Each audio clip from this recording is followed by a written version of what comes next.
Hello guys, তোমরা কেমন আছো? আশা করি তোমরা অনেক ভালো আছো। আমিও কিন্তু মোটামুটি ভালো আছি। দেখো ক্যামেরার ফোকাসটা কিন্তু আজকে কোন দিকে আছে দেখতে পাচ্ছ? তা আজকে কিন্তু সুন্দর আমার একটা পছন্দের জিনিস অনেকদিন ধরে আশা করেছিলাম, তো আজকে সফল হয়ে গেল। তবু আমার সফলটা হলো আমার দেওরের জন্য। আমার দেওর গেছিলো, যা সবাই গিয়েছিল দীঘাতে। দীঘা থেকে কিন্তু আজকে এই জিনিসটা এনেছে। তো দেখো বন্ধুরা, আমি এটা কোনোদিন খাইনি। এটা কী করে রান্না করতে হয় কাঁকড়াগুলো আমি ঠিক জানি না। তবু মনে মনে ভেবেছি ঝাল করব। তো জানি না কতটা ভালো হবে। তো তোমরা একটু কমেন্ট করে জানিও তো এই কাঁকড়া কীভাবে রান্না করে। আর এটা তো বাঘা চিংড়ি, চিংড়িটা যাই হোক মালাইকারি করব। আর এই কাঁকড়াটা যে আমি কী করে করবো তো মনে মনে ভেবেছি যে ঝাল করবো আর কি। তো বন্ধুরা, তোমরা প্লিজ আমার ভিডিওটা যদি ভালো লেগে থাকে লাইক কমেন্ট শেয়ার করতে ভুল করবেন। তো দেখো বন্ধুরা, মাছগুলো তো তোমাদের দেখালাম। তারপরে কিন্তু আমি সুন্দরভাবে কেটে নিয়েছি। তো কাটতে আর পাচ্ছিলাম না, ঠিক আছে, কী করে কাটবো বুঝতেও পারছিলাম না, যে এইভাবে ধরবো না ওভাবে ধরবো। যাই হোক কোনো রকম কেটে কুটে নিলাম, ঠিক আছে। তা আমার মেয়ে বলছিল কি যে তুমি ইউটিউবে দেখো না, ইউটিউবে দেখে তারপরে কাটো, কেমনভাবে কাটতে হয়। তো যাই হোক যেভাবে হোক কাটলাম, আর এইভাবে কিন্তু কেটেছি। জানি না হয়েছে কি না, তোমরা একটু কমেন্ট করে জানিও যে এইভাবে না এইভাবে। তারপর কিন্তু কাঁকড়াগুলো কেটে দেওয়া সুন্দরভাবে কিন্তু আমি চিংড়ি মাছগুলো ছাড়িয়ে নিয়েছিলাম। আর ওর ভিতরে দেখো একটা করে নাশ আছে, সেই নাশগুলো কিন্তু ফেলে দেবে সবাই। ওই নাশটা খেলে কিন্তু রোগ হয়, ঠিক আছে। তো দেখো চিংড়ি মাছগুলো না কিরকম একটু গলা গলা টাইপের হয়ে গেছে।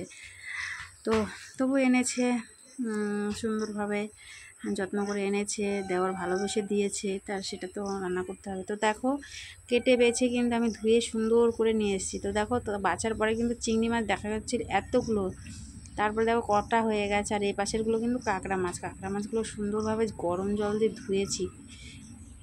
তারপরে একটু গন্ধ গন্ধ ছিল, সেই গন্ধটা কিন্তু চলে গেছে গরম জলে দেওয়ার জন্য।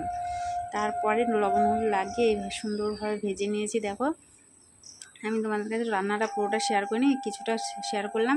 ভালো লাগলে লাইক কমেন্ট করো। আর যদি তোমরা এরকম ভিডিও দেখতে চাও তাহলে কিন্তু কমেন্ট করে জানাও। তারপর দেখো রান্নার কমপ্লিট করার পরে কিন্তু ওরকম হয়েছে। আর তারপরে কিন্তু আমি চিংড়ি মাছটা সুন্দরভাবে মালাইকারি করে নিয়েছি। তা কেমন হয়েছে প্লিজ তোমরা কমেন্ট করে কিন্তু জানাবে, ঠিক আছে। আমি কিন্তু জানানোর অপেক্ষায় থাকবো।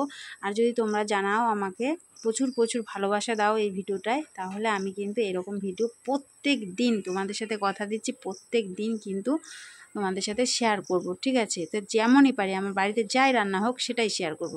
তো তারপরে দেখো আমার বর কিন্তু খেতে চলে এসেছে। আজকে তো রেসিপি বলতে রান্না বলতে এটাই হয়েছে, চিংড়ি মাছের মালাইকারি আর কাঁকড়া তেল ঝাল, ঠিক আছে। তো আমার বর কিন্তু খেয়ে বলবে কেমন হয়েছে। তো আমার বর কিন্তু খেয়ে বলছে হ্যাপি হয়েছে, হ্যাপি হয়েছে। তো তোমরা প্লিজ কমেন্ট করে জানিও। আমার বরের সাথে ভিডিওটা ও আসতে চায় না, তবু কিন্তু জোর করে এনেছি। তো চলো বন্ধুরা, ভিডিও যদি ভালো লেগে থাকে লাইক কমেন্ট করবে, আর আমাকে অনেক অনেক ভালোবাসা দিও, আমাকে আগিয়ে নিয়ে চলো। আমি নিশ্চয়ই তোমাদের মন জয় করতে পারবো। তো বলছে এটা চিংড়ি, এটা কাঁকড়া, এরকম কিন্তু বলছে।